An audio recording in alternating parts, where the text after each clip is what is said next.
All right, well, thank you everyone for attending our November meeting for Coast Geological Society. This month we have Larry Gurrola who's going to be doing our talk. So I'm going to introduce Larry, give you a little bit of a bio. So Dr. Larry Gurrola obtained his BS and MS in geology from San Diego State University, where he studied paleo earthquakes of the splay of the San Andreas Fault in Southern California. He continued at UC Santa Barbara with a PhD research on the active tectonics and the quaternary geology of the Santa Barbara coastal plain. His publications include establishing the quaternary chronology and uplift rates of the Santa Barbara coastal plain, fault activity, and landslide hazards. A registered professional geologist and certified engineering geologist, he consults in Southern and Northern California and leads the debris flow mitigation study funded by the Partnership of Resilient Communities. Dr. Gurrola served as past treasurer and vice president of the Coast Geological Society in Ventura and has presented numerous talks on earthquake and landslide hazards to local schools, government agencies, first responders, and other regional geologic studies. He is a member of the Association of Environmental and Engineering Geologists, Geological Society of America, American Society of Civil Engineers, the Pacific Section Society of Sedimentary Geology, and Coast Geological Society Ventura Chapter. He has participated as a volunteer member of the 2018 Technical Advisory Board for the American Institute of Architects for the Montecito Debris Flow Recovery Committee. So with that, we're going to start our meeting. Please remember that we do have the chat function available. So if you guys have any questions regarding the presentation at the end, we will go ahead and answer those questions through the chat. And without further ado, here's Larry Gurrola. Thank you, Eric. It's great to be here. Great to be in front of my friends and colleagues. And on behalf of myself and Dr. J. David Rogers, we are pleased to present the fire, flood, and landslide dam history of Montecito and southern Santa Barbara County. I'd like to acknowledge and thank the folks listed here for their assistance throughout the study on various aspects.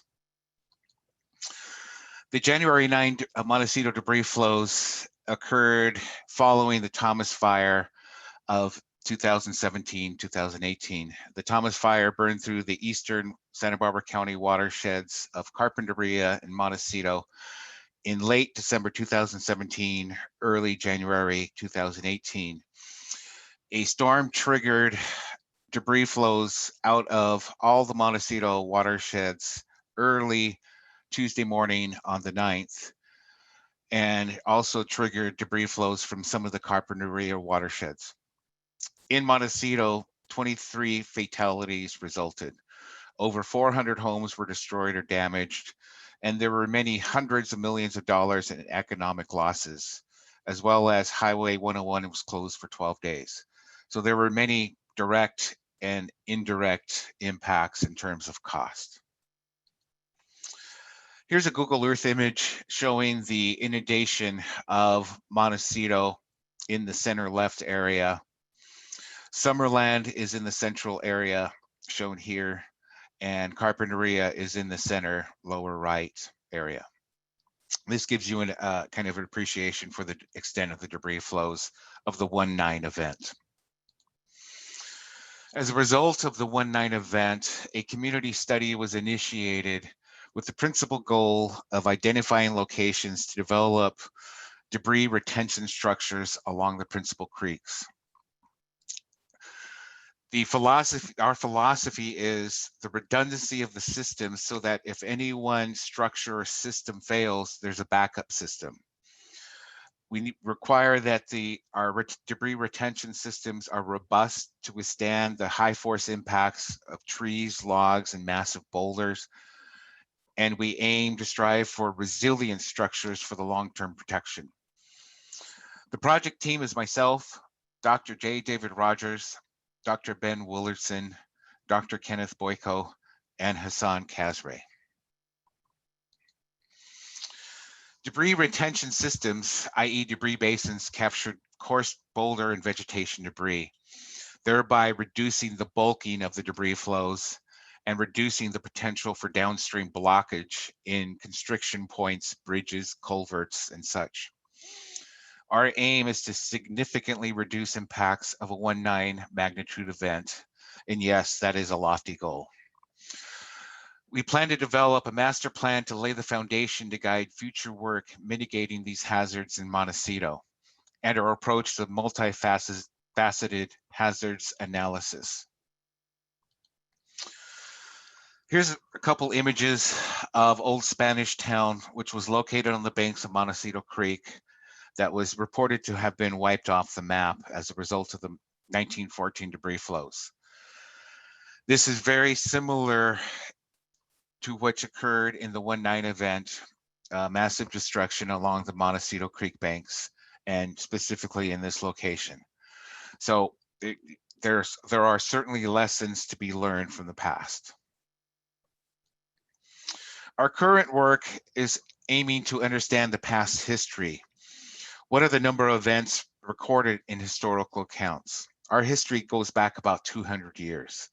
How many of these debris flows occurred in Montecito? And what about the surrounding watersheds in Santa Barbara, Carpinteria, Goleta? So we're accounting for those as well. We aim to identify the number of debris flows that occurred within a 5-year period of post-fire conditions, so we can identify post-fire debris flows. What were the impacts of these events? The relative magnitude, the inundation extent, where were the sites of avulsion, and where did the out of channel flow paths go? Given the multiple watersheds of Montecito, what is the reoccurrence of these events? And for any one watershed in Montecito that experienced a recent debris flow event, what's the potential for another recurrence in that same watershed? Our study has subdivided the Montecito watersheds into 3 areas. Our first phase focuses in on Montecito Creek watershed with the Cold Springs and Hot Springs tributaries, followed by Oak Creek, San Ysidro Creek watersheds, and lastly, Buena Vista and Paquet Romero Creek watersheds. Our methodology includes collecting fire, flood, and landslide data for the last 200 years, review historic maps, aerial photographs that go back to about 1928, LiDAR images from more recent LiDAR that's typically 2006 and later. This is combined with field mapping and analysis, as well as review of local, state, federal reports and local historic accounts. Our products include creating an inventory of the past debris flows and debris-laden flood events, identifying which of those occurred within a 5-year period of post-fire conditions. And from this, we can create inventory of damages. 1914 event was the test, so to speak, because it actually provided sufficient data, numerous accounts, some in great detail, and there was quite a bit of cross-referencing of being able to document the facts from multiple cross-reference accounts. From this inventory of damages, we're able to recreate the flow paths from the 1914 event, where areas were inundated, and we can identify avulsion sites. From this, we can identify high hazard zones. One interesting aspect of the study was the recognition of landslide dams in our watersheds and the occurrence of outbreak floods. We also will produce a landslide map of Montecito Creek, identifying which of these landslides has the potential to form dams. The community of Montecito is located on the south flank of the Santa Ynez Mountain Range.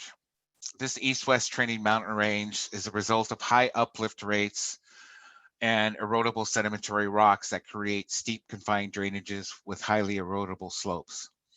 The focus of our current study is Montecito Creek with the Cold Springs and Hot Springs tributaries. If we zoom in on the upper part of the tributaries, the Cold Springs and Hot Springs tributaries, Cold Springs is subdivided into a West Fork and East Fork, and Hot Springs is just a smaller watershed to the east. The image on the right shows the Montecito Creek watershed, and Montecito Creek, which is located below the confluence of Cold Springs Creek and Hot Springs Creek. I think the residents are well educated now to understand that they live on debris fans. Debris fans are alluvial fans composed of debris flow deposits that have occurred over the eons. Subsurface data from water wells, geotechnical data, but mainly from deep water wells, indicates that there are over 600 feet of accumulated debris flow deposits in lower Montecito. These are a result of repeated multiple debris flows, debris floods, and floods. You can see the tongue-shaped alluvial fans featured, shown in orange. I created a second generation map of the debris flow landforms. This allowed us to actually identify and map debris flow landforms such as individual flows, lobes, debris flow snouts, plugs, boulder levees, and fields. And in these kind of detailed areas of the yellow, the magenta, those are the features that we can observe that are highly preserved, especially near the canyon mouths. The fire history for Santa Barbara County is quite extensive. It goes back 150, 200 years actually. But if we look at the Mensing and others study, they identified 20 large wildfires in sediments in the last 560 years. This is an average return time of fires from about 20 to 30 years. So this is important data here. I thought this was an interesting view of Hot Springs Canyon in the 1800s. A fire devastated Montecito and burned into Hot Springs Canyon in 1871. It burned down all the small outbuildings associated with the Hot Springs Resort. And these are the buildings of the Hot Springs Resort. The upper images, 1876, 1877, show that the watershed hasn't completely recovered after 5-6 years. If you look at the lower images, you can see that the sorry about that. You can see that the watershed, the vegetation of the watershed is much more robust and thicker as compared to the earlier images. All right, let me just turn off my email so it doesn't pop up. Okay. Just so we're all on the same page, post-fire debris flows generally occur within 2 to 3 years following wildfires and can extend up to about 5 years. The wildfires create water repellent soils, decrease infiltration, increase runoff and erosion. The loss of the vegetation canopy leads to increased runoff. The loss and burn of the leaf litter and the duff makes surface water run off even faster, can't be detained by these leaves and branches and duff on the ground surface. It's one of my interesting surprises in the study was that the first mention of the association of wildfire with increased flood hazards was in 1879, which was some 65 years before the 1934 La Crescenta debris flows. I was actually quite surprised on reading that. Debris flows are triggered by high intensity, short duration rainfall and also by long duration rainfall on saturated ground. I'm going to be using terms floods, debris flows, landslide dam and outbreak floods. So I thought we'd just go over this very briefly.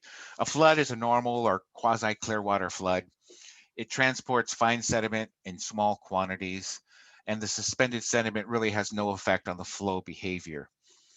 Debris-laden floods destabilizes stream beds, channel banks, erodes them, just incorporates that stream bed material into bed load, and transports large volumes of coarse debris onto the fan as bed load. Debris-laden floods also fill in creek channels with debris, creating out-of-channel deposition and impacts with infrastructure and homes. The images on the right, the upper right, you can see that Buena Vista Creek is entirely filled in by the 1995 debris floods, and you can see that the deposition extends outside of the channel banks. Below, the creek is restored, likely by the Army Corps when they come in and clear out the creeks. Debris flows are rapidly moving flows that freight massive boulders, logs, trees, and within a slurry of suspended fine sediment, mud. As they travel down these deep confined channels, they incorporate creek bed alluvium, anything that incorporates and builds up the boulder snout. Oftentimes, the front face of these snouts are armored with boulders, trees, logs, and this was actually noted in a number of counts in the history. Just a side note, how do these massive boulders get freighted by the debris flows? And in clear water, a submerged boulder only weighs about 64% of its dry unit weight due to buoyancy of the water. In a debris flow with 65% entrained solids, the same boulder would only weigh 22% of its dry weight, thereby being able to carry them off great distances. Landslide dam and outbreak floods are the most destructive flood events, generating debris floods and debris flows. They increase the peak discharge far in excess of normal overland flow by allowing a temporary lake to build up behind the dam. These lakes typically overtop and breach within a 12 to 24-hour period. The image on the right is a 1929 aerial photo of Santa Monica Creek, actually called Fithian Canyon back then. And Supervisor Dedrick, who actually lived below the canyon mouth, was nearly killed by a 20-foot high wall of water and debris in 1914 flowing out of Santa Monica Canyon. I think that this is the best candidate for that landslide dam. As you can see, the creek is shunted over by the landslide. In creating an inventory of events, we've identified a minimum of 22 debris flows and debris-laden floods in the last 200 years in southern Santa Barbara County. 13 of these 22 debris flow events occurred in the Montecito watersheds, and 10 of these that occurred in the Montecito watersheds were post-fire debris flows. There was a total of 36 flood events for all of southern Santa Barbara County, and that includes clear water floods, debris flows, and debris floods. The 1861 mega flood was likely the largest recorded event inundating the Southwest US and the entire coastal California. Other large events referenced to be similar in magnitude include the 1825 and the 1924 events. The 1914 event was cited in several accounts as the worst flood in history, producing greater damage than 1861. That may be a function of greater development in the area, but that's what history reports. In terms of the inventory of flood events, this slide shows the 19th century events, beginning with the 1825 debris flow event. That was a regional event. We're inquiring on learning more about this event, but it was a post-fire event, and it was noted that a fire actually burned down all the trees in the watersheds in the area, and that it actually burned into town, and the residents of the town of the area actually had to go stay on the beach for a few days due to the fire intensity and the heat and the smoke. The 1861 mega flood certainly produced debris flows and debris-laden floods regionally. This 1861 was actually the first recorded landslide dam outbreak flood, and I'll touch upon that in a moment or two. Colonel Dinsmore, who the canyon was named for, and this was San Ysidro Creek in 1872, reported a tidal wave of 15 feet of logs, trees, and boulders coming down the canyon in the channel and up out of the channel that wiped out and created great damage. And within a half an hour, the creek was reported back to just flowing normally. There's another smaller debris flow event in Hot Springs in 1879. And in 1879, there's a landslide dam outbreak flood that was reported in great detail, and I'll talk about that here shortly. Let's see here.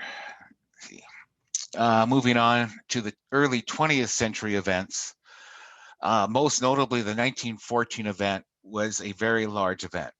It actually produced 3 debris flow events, one on January 25th, another, the second on February 18th, and the third on February 20th. These were reported from Gaviota to Carpinteria and into Ojai via Casitas Pass.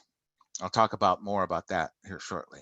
1926, additional debris flows in Montecito with another landslide dam outbreak flood reported in San Isidro Creek. And the more recent events, the 1964 Coyote Fire, which occurred in September 1964, resulted in 3 events. The 1964 November debris flows in Montecito and Santa Barbara. The 1967 debris-laden floods in Santa Barbara. And it's interesting that James Stubchair, who was the flood control manager back then, actually reported that this event in 1967 was far more damaging than the 1969 floods in Santa Barbara. The third event was the 1969 debris flows in Montecito and Carpinteria. There was great devastation in both these communities, and over 1,000 residents in Carpinteria were homeless as a result of this event. James Stubchair, again, of the county flood control manager, reported debris dams throughout the creeks and landslide dams that failed as well. We'll talk about that. 1971, Romero Creek debris flows affected the eastern watersheds of Montecito and the western watersheds of Carpinteria. The 1995 debris-laden floods that affected Montecito, Carpinteria, Goleta Creeks was actually produced more debris than the 1/9 event. And that was reported by Tom Fairham, who's the current county flood control manager. And this was countywide. And he said that that event produced far more debris than the 1/9 event. Here's the 2018 1/9 event as well, very significant. And then in between were sprinkled a couple smaller events as well. The January 25th, 1914 debris flow event was a post-fire debris flow in Montecito and Carpinteria only. There were actually quite detailed descriptions of the storm event, which approached from the south side of the Santa Ynez Range and produced significantly more rain on the south side of the range. And this is a result of the orographic effects of the approach of the storm and the Santa Ynez Mountain Range. More than 15 inches of precipitation was reported between January 15th and 25th. Just under 9 inches fell beginning on January 23rd, with 4.5 inches of rain in a 2-hour period on the 25th. It produced debris flows out of every watershed from Gaviota to Carpinteria, extended off into Ventura, into Casitas Pass, and into Ojai. Every county bridge on the south coast was reported as destroyed, with Carpinteria and Montecito reported as the worst impacted communities. There were 2 fatalities in Montecito, 1 fatality in Santa Barbara, and 1 fatality in Carpinteria.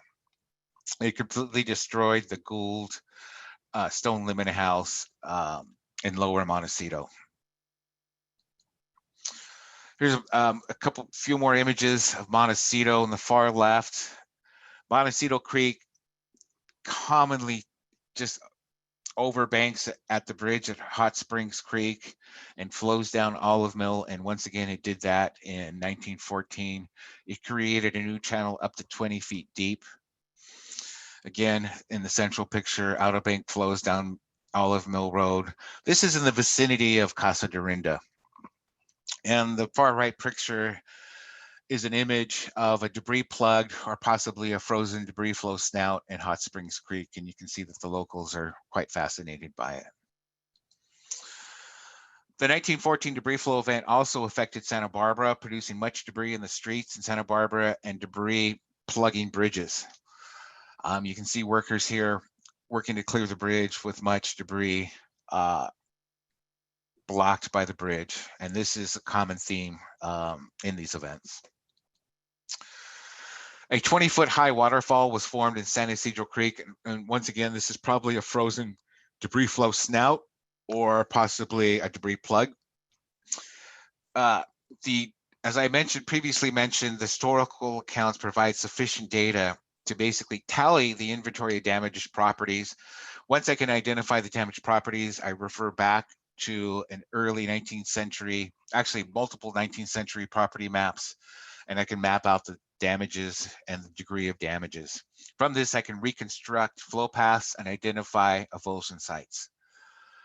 Several accounts note out-of-bank flow paths from Cold Springs, Hot Springs, Montecito, flowing down street paths, much like 19. Interesting aspect from the 1914 event is that Lower Montecito Creek actually flowed out of bank and flowed about roughly just shy of about a half a mile to the east and entered the ocean where Oak Creek is now. This was actually referred to as Montecito Creek reoccupying its old channel. So that's interesting fact. I mentioned that historic old town, Spanish town, was devastated, 15 buildings destroyed, one large adobe destroyed. All Carpinteria creeks were reported plugged with debris at the canyon mouths, creating new channel flow paths. This actually resulted in quite a bit of lawsuits after the fact, because property lines were often defined by the creek channel. And if the creek channels move as a result of this, one property owner gains property at the loss of the neighboring property. And some property owners liked the new channel paths, others wanted to restore them. So there was lawsuits as to the effect of that, and making the other property owner restore the channel paths. According to Reverend W.F.S. Nelson, most of the damage in Santa Barbara was along Mission Creek, 5 bridges wiped out, 25 houses destroyed. Huge boulders and trees with trunks up to 3 feet diameter were carried by different creeks. 2 to 3 feet of mud deposited on the lower fan in the city. And an account describes numerous landslides that threatened to dam up Mission Canyon and Mission Creek. And this was also reported in the 3rd debris flow event on February 20, 1914. As I mentioned, I was able to recreate the flow paths by creating an inventory of damages, properties, and what I did is the red arrows show the debris flows paths. I couldn't quite create the limits where I can say the flow was on this side of it and not on that side of it, but this allows us to get a good idea of where the flow paths went and where they came out of. Here's Hot Springs Creek, and the flow paths went through Riven Rock and just flowed right down towards Old Spanish Town, and it wiped out this bridge.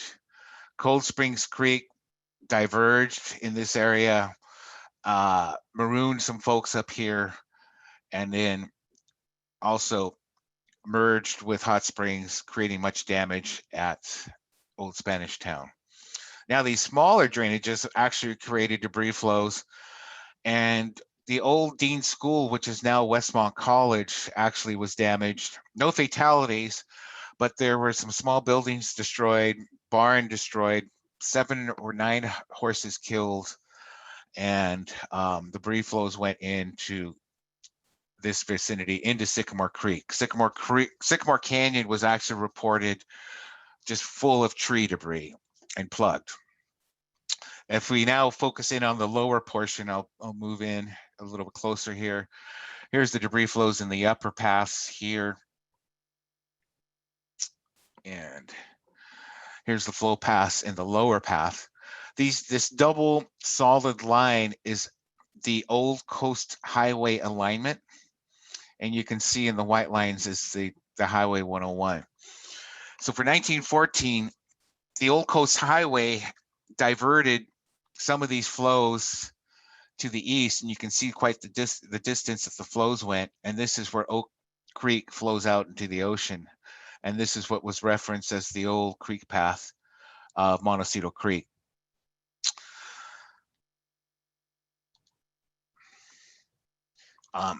I also took all the historic maps from 1869 to present, and I plotted all the creek courses. 1947, 1907, 1914, and so on. Here's what the flow paths look like in the lower Montecito Creek. And here is likely where Montecito Creek used to flow out, either coming out likely in this direction here. And this is where Oak Creek is now. And you can see the multiple channel paths of Montecito Creek. The second debris flow event occurred on February 18th when 3 inches of rain fell. George W. Russell measured 2/3 of an inch of rain in 20 minutes on February 18th. And that's similar rainfall intensity to the recent 1/9 event. One fatality occurred when a doctor couldn't reach his patient and she passed away.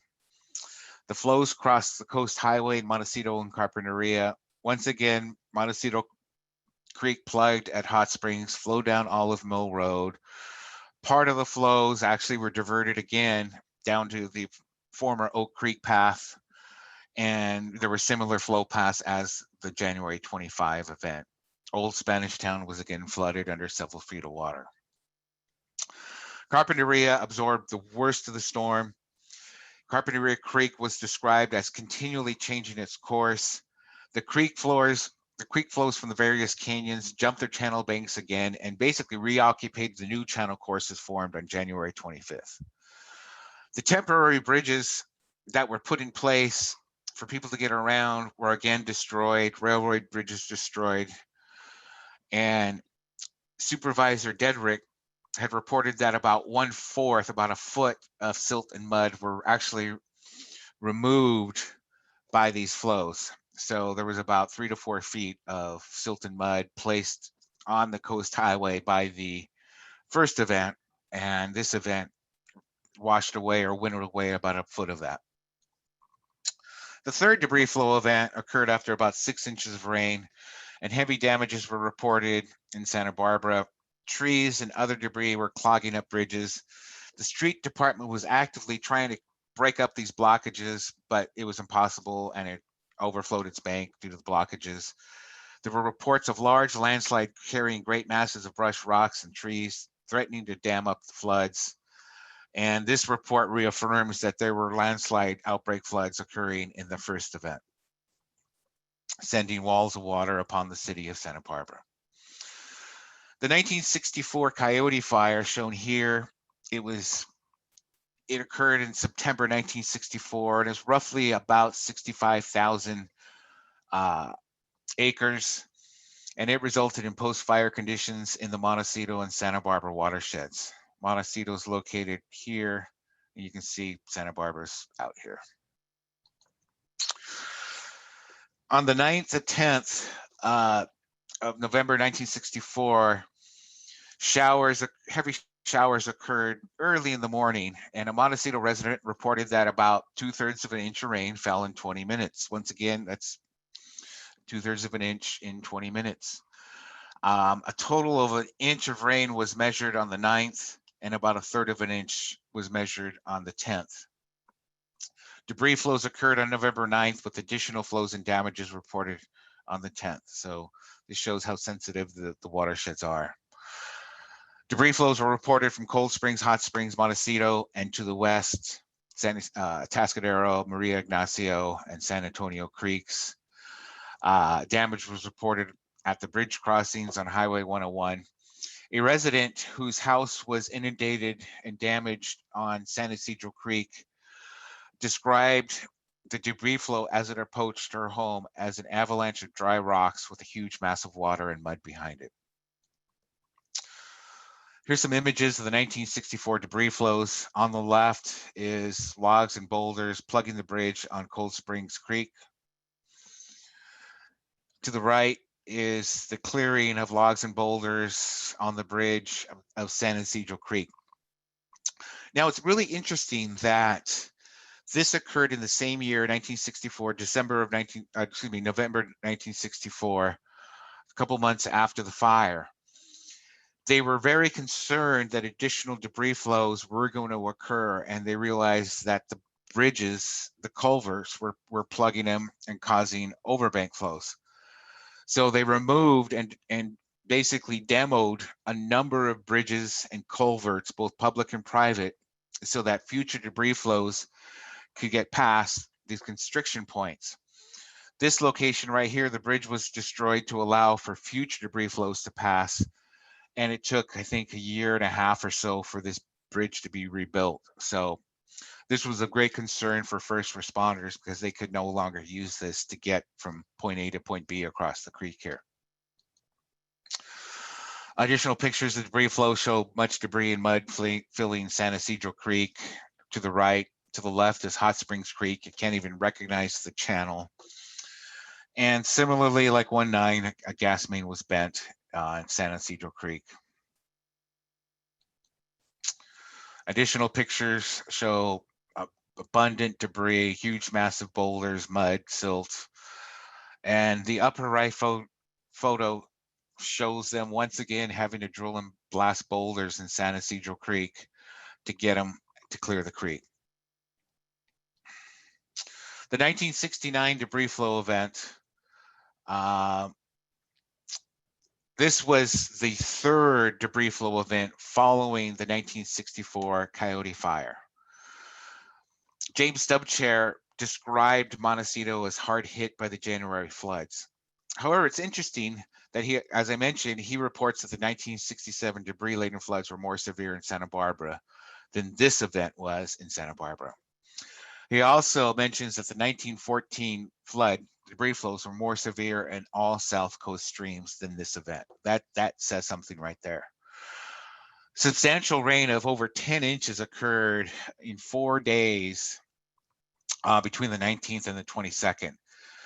Heavy rainfall was recorded on the 25th when all this damage occurred, and it exceeded the 100-year flow on the Santa Ynez River. And you look at these rainfall amounts, they're just incredible. 6 inches at Cold Springs Debris Basin, over 7 inches at Dalton Tunnel, nearly 6 inches at Casa Dorinda. The high intensity rainfall about 5 a.m. caused dams to fall in domino fashion, resulting in walls of trees, boulders, and water moving down the channels at high velocity. Bridges and other constriction points created log jams and overflows. And it's actually interesting that a newspaper account states that Montecito will not have adequate flood protection until a series of large capacity debris basins can be constructed in the mouths of the Montecito canyons. The creeks had to be restored to their original channels and configurations. Much debris, like you would expect in a debris flow, Romero Creek, San Ysidro Creek, the two right are in the Glen Oaks area, and there was much damage and debris produced as the result of these debris flows. This is an interesting image. Sorry, the image is so poor, but it's a scan of a newspaper image of a Xerox copy. And this was actually, there was actually a building that connected the two. That's Oak Creek in between them. And they actually built a structure over it so they could walk from building to building, but that was destroyed. Here's an inundation map of the 1969 debris flows. And I assimilated this into my flow path map. And assimilating these events, once again, the red arrows are the 1914 debris flow paths. The black dashed line here and down below is the 1964 debris flow inundation extent. The blue extent is the 1969 debris flows, and the magenta is the 1-9 event. And you can see how for Montecito Creek and Hot Springs, it largely mimics itself. Here's a blow up of the lower area. And for the most part, the flows mimic, except for the 1914 debris flows that were diverted to the east. And this is largely the result of the alignment of the old coast highway. Once it was replaced with Highway 101, it doesn't appear that there were any flows in this direction. Once again, the creek courses. Landslide dams and outbreak floods. This was a very interesting and surprising discovery. The first outbreak flood account was reported in Fithian Canyon, Santa Monica Canyon, 1861. Early Carpinteria settler, former sheriff to Santa Barbara, district attorney, state legislator Russell Heath and his family recounted that the flood occurred on a clear moonlight night, some after the rains had ceased earlier in the day. The outbreak flood inundated the Heath home, which they had to secure to save from losing it. And once the flood kind of diminished, it left about 1.5 feet of water on the coastal plain. They were located about the mid-fan area of Carpinteria, located north of 101, if you know where that is, relative to Carpinteria. The next recorded landslide dam outbreak was recorded in great detail in December 1879. As I mentioned, this is the earliest account to relate post-fire conditions to stripping of trees, logs, and boulders to be discharged from the mountains. Some think the sudden great rise in these streams was caused by heavy rains in the burnt regions of the mountains, which rushed abruptly into the canyons, carrying down a large amount of driftwood, which clogged in the narrow gorges, forming a succession of dams, all of which were liberated by the giving way of one of the upper ones. One place was found where a dam had given way after filling to a height of 40 feet. John Pettinger, who lived in that Santa Monica Pettinger Canyon, described having heard boulders move in the creek many times before, but described this noise so great at 5 a.m. he rushed to the door to see a flood wave of trees, logs, and boulders break through his fence 25 yards away. He barely had time to push away his wife and try and get out of the way. The debris flow impacted, destroyed his home, washed out the residents of the property. Unfortunately, Mrs. Pettinger and a ranch worker were killed in this event. I should mention that examination of the creek of the Pettinger Canyon after the fact identified a dam height of 40 feet and evidence that the water level was raised 40 feet above normal creek flow. 1906 landslide dam in Casitas Creek. This was actually an interesting one in that a large landslide of about 10 to 12 acres was discovered slowly moving due to the undercutting of the creek. This is in the general vicinity of the north slope of Rincon Mountain, basically the backside of La Conchita. It buried the road, the bridge, and covered over the creek channel with about 40 feet of debris. It moved as a coherent mass, and it was noted that the trees and shrubs remained standing, like they were still alive. The creek was diverted around the large slide mass, and carriages could actually travel over the mass to get to the other side. The creek was likely diverted and didn't create a landslide dam, likely due to the slow movement of the landslide, which allowed the slow diversion of the creek and have it shunted to the other side of the valley and allowing it to remove material and continue its flow path. In 1909, there was a great landslide reported by the Morning Press, and this followed about 20 inches of rain during a 1-month period. Colonel Slauson, who had an office in downtown Santa Barbara, Colonel Slauson was with the National Forest Service, described a great hunk of the mountain which was gone, and it was visible from downtown Santa Barbara. It was also noted that you could see the headscarp of the slide from any third-story building in Santa Barbara, nearly 5 miles away. Just a side fact that this occurred prior to the 1925 earthquake, so there's really not too many third-story buildings remaining these days. The image on the left is a 1929 aerial image that's unmarked. The aerial on the right is the same image denotes the 1909 landslide, the headscarp on the west fork of Cold Springs. Another large landslide is located just south of it. And another large landslide is present in Hot Springs Creek.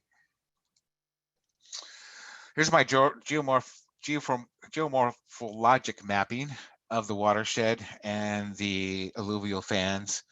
The square box shows a blow up of the image to the right. And this square box right here is going to be shown in this image right here. This is the 1909 landslide and a blow up.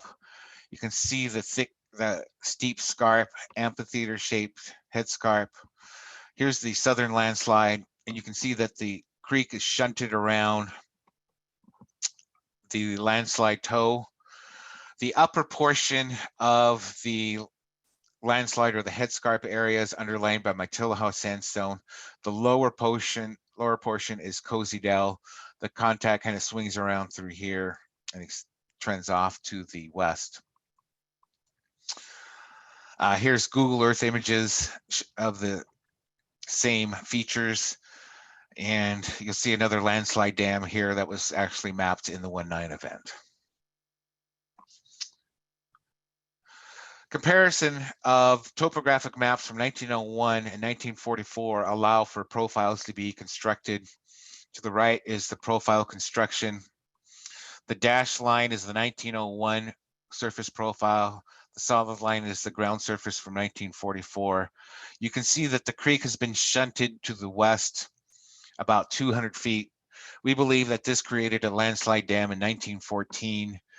And this helps us to understand the process where you have a landslide dam, you have a landslide creating a landslide dam, dam breaches, the creek continues on past the toe, the toe gets continually eroded by the creek, possibly another debris flow event or debris flood event occurs, lowering the creek bed and daylighting the slide plane, thus destabilizing the slide plane. And thus we kind of recreate the process with reactivation, reforming a landslide dam, and then the process repeats. These are the toe scarps that I just showed you. On the left is the 1909 landslide. It's a little tough getting a good view of it because you're kind of constrained in the drainage. And the toe scarps, the two images on the right, are the adjacent landslide to the south. It's interesting, the 1914 landslide and landslide dams were actually observed by Forest Ranger H.W. Mazel, and he describes his observations from the ridge line as long continued rains let loose slides, forming dams, stopping up channels until the weight of the water was too great for the walls of debris to hold. And one after another, they would break, sending torrents to swell the floods. County surveyor Frank Flornay examined the watersheds, and he said that he examined all the watersheds in 1914 after the fact. The landslides and debris in the creeks that did the damage by impounding water, which would break the walls of debris of their own weight and pour floods upon the city and valley.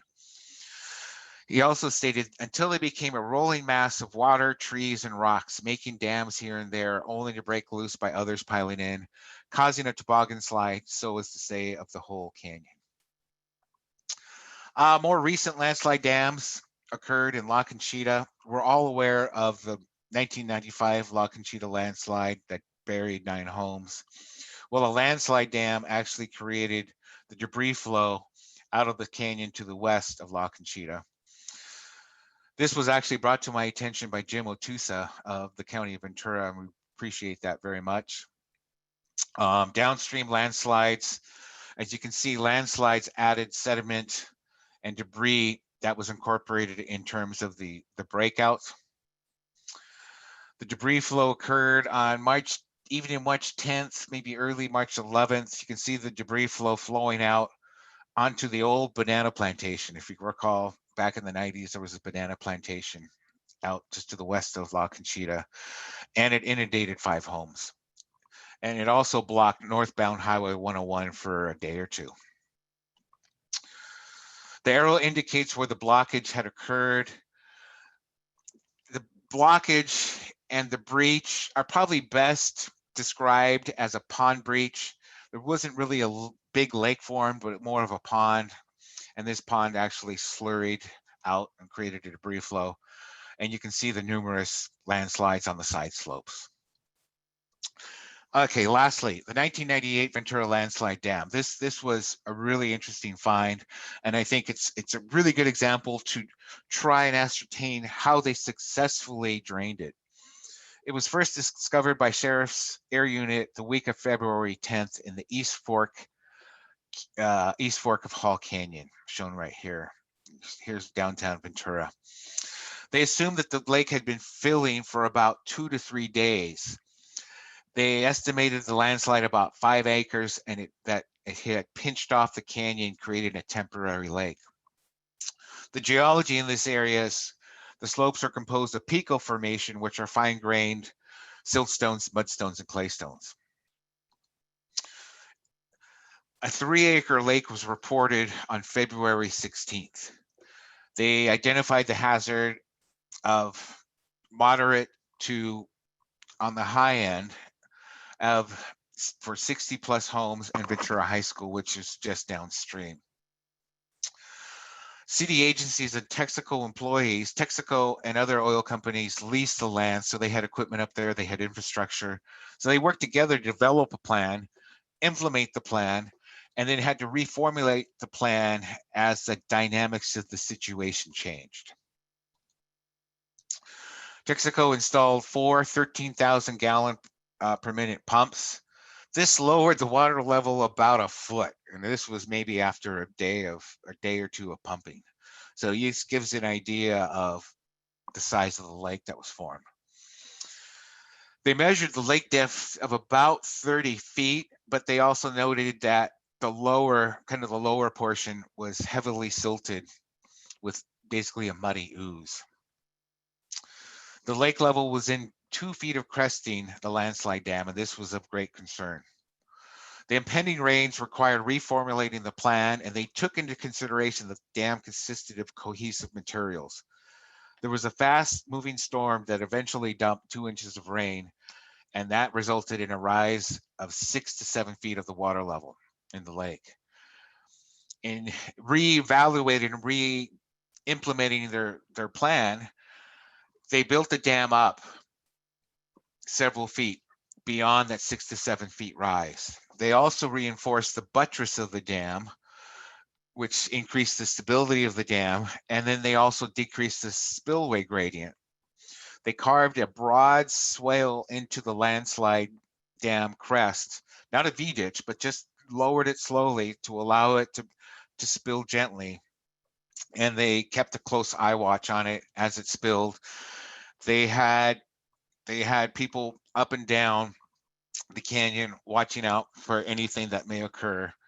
And the lake expanded to a 7-acre lake prior to draining. The flood potential was raised to 200 plus homes, including Ventura High School, and millions of gallons impounded. However, their plan for draining worked successfully after several days. And I think this is a really prime example of how oil industry in this case, works well in coordination and joining efforts with city agencies to mitigate a dangerous situation. From my interviews with city engineers and people that were there, it was really a team effort on their part. And I think that there's lessons to be learned here. So in summary, we had 22 debris flow events in the last 200 years, 13 debris flow events in Montecito, 10 of which were post-debris flows. The extent of the debris flows ranged from single watershed to multiple watersheds. Numerous landslide dams and outbreak flood events amplify the flood hazards during the El Nino winters. 3 debris flows events occurred as a result of the 1914 fires and the 1964 Coyote Fire. So we had 3 events each. I should point out that the 1914, the 3 events all occurred within a month. And in the 1964 post-Coyote Fire conditions, they occurred within a 5-year period. With a high degree of certainty, we believe that the 1861 and the 1914 events were greater in magnitude and inundation than the 19 event. 1825 is another candidate that we are researching at this time. 20th century debris flow paths in the Montecito Creek mimic the 19 flow paths. From this, we can recognize high hazard areas with the flow path map. We can recognize repeated avulsion sites, identifying critical areas on the creek courses. Moving forward, we'll continue with further research, mapping, and analysis. We can integrate this historical record into our modeling hazard assessment and integrate landslide dam outbreak floods analysis for potential inundation. Thank you very much. Oh,